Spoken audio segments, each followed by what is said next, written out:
ياسين والقرآن الحكيم إنك لمن المرسلين على صراط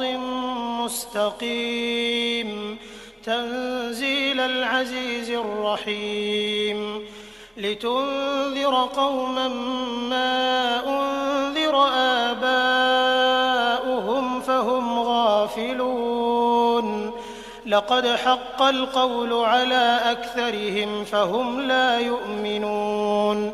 إنا جعلنا في أعناقهم أغلالا فهي إلى الأذقان فهم مقمحون وجعلنا من بين أيديهم سدا ومن خلفهم سدا فأغشيناهم فهم لا يبصرون وسواء